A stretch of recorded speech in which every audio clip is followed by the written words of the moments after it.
Greetings and welcome back to another awesome episode of Nitro On Demand, our weekly automotive lifestyle show designed to not just update you on all that's going on, but to turn you on. Another exciting episode this week, let's jump right in. Since it was first unveiled in early 2014, the Lamborghini Huracan has been turning heads, winning races, and depleting bank accounts. And after 5 years in 2019, a new mid-cycle facelift update, the Huracan Evo, was revealed, with a more aggressive design language and performance derived from the 𝗘𝗲𝘀𝘀cie. Further cranking up the heat and taking the super sports car to the next level, inspired by numerous racing conquests and built to dominate, Lamborghini announced last week the most powerful variant to date, the Huracan STO or 𝗘𝗽𝗶𝘀liche. As the name suggests, this new road-legal machine is inspired by the racing heritage of Lamborghini Squadra Corsa, with technologies transferred directly over from the Huracan Super Trofeo Evo as well as the Huracan GT3 Evo race cars. Every imaginable aspect of the STO focuses on aerodynamic efficiency and lightweight technologies. The front bumper, hood, and fenders are now merged together as a single component instead of multiple parts being put together. New air ducts and vents incorporated around the car helps further increase airflow to improve engine cooling as well as to generate more downforce. The STO also uses carbon fiber in more than 75% of its exterior panels, which, alongside a lighter windscreen and magnesium wheels, help lighten the vehicle by some 43 kilograms compared to the 𝗘𝗲𝘀𝘀cie, or 83 kilograms when compared to the original Huracan. And at the very heart and soul of the STO, a naturally aspirated V10 engine, producing 640 horsepower with 565 Nm of torque. Its rear-wheel drive system will also deliver you to 100 km/h from a standstill in 3 seconds with a top speed of 310 km/h. So if you're in the market for a super sports car that evokes true and proper race car emotions, well, there you have it. The closest thing you can get to a road-legal GT3 race car. Speaking of GT3 race cars, BMW have released more images of their all-new GT3 based on their M4 coupe in a snazzy promo video. Let's take a look.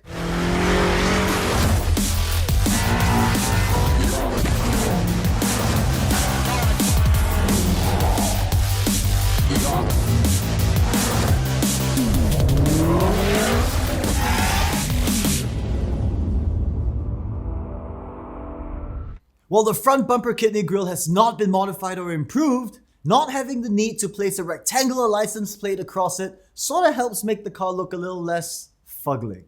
More details on the new GT3 race car will be announced further down the line. At the moment, we know that it'll be equipped with an Akrapovic exhaust, an endless braking system, KW racing dampers, H&R springs, and will be fueled and lubricated by Shell. Moving on. Having sat on the throne as the world's fastest production car to lap the Nürburgring Nordschleife back in 2018, the Lamborghini Aventador SVJ LP770-4 is no longer king of the green hell. That title has now been officially handed over to Mercedes, and more specifically, the AMG GT Black Series. Piloted by German race driver Maro Engel, it has to be noted that on the day of testing, the weather conditions at the Nürburgring were less than ideal, with the 5 p.m. autumn sunset dimming the 20-odd kilometer track and many sections of the Nordschleife damp and wet. Now imagine what sort of crazy lap times they would have achieved had weather conditions been perfect, which is almost impossible in that part of the world. Regarded and respected as the most difficult racetrack in the world, car manufacturers often use the Nordschleife as proving grounds for up-and-coming technologies and innovations, as well as, in this case, massive bragging rights. Alright, on to our final feature in this week's segment of Nitro Boost. One of the best-selling range of cars from premium manufacturer Mercedes is the A-Class, and that series comprises of the hatchback, the saloon, and the estate. And in that range, the CLA Saloon serves as the more practical option, with a trunk in the back and 4 doors for 4 adults. Well, 5 if you're not that tall. But this week, we're going to look at something a little bit less practical and a whole lot more exciting. The all-new AMG CLA45S. Looking a lot like a downsized version of the 4-door AMG GT, the front facade showcases a wider and purposeful front bumper, with the large vertical grille hinting towards the car's need for more air to feed the world's most powerful 4-cylinder hand-built turbocharged engine. The front fenders are also wider than the regular CLA, to accommodate a broader front axle, as well as these lightweight 19-inch alloy AMG wheels and 6-piston AMG brake calipers. On the insides, the driver and front passenger sport seats are contoured for an active posture, offering firm lateral support. While the color-coded rear seats, as mentioned earlier, will sit 2 adults comfortably and maybe a third for short distances. As this is the highest spec version of the series, you get the beautiful 10.25-inch high-resolution display for the driver, as well as a similar-sized touchscreen multimedia display in the middle. The AMG CLA45S whips out 421 horsepower with 500 Nm of torque.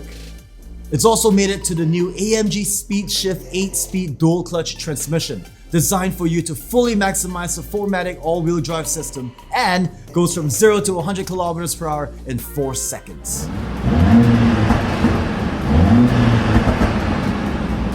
Well, there you have it, the all-new Mercedes-AMG CLA45S. Remember to check out 𝗦𝗲𝗀𝘀ance for the full lowdown. That's it for this week's episode of 𝗦𝗲𝗀 On Demand. We hope you've been enjoying our weekly show. If you have, please support us by clicking on our Patreon link in the captions. As always, thank you for spending your time with us. Hong here, signing off.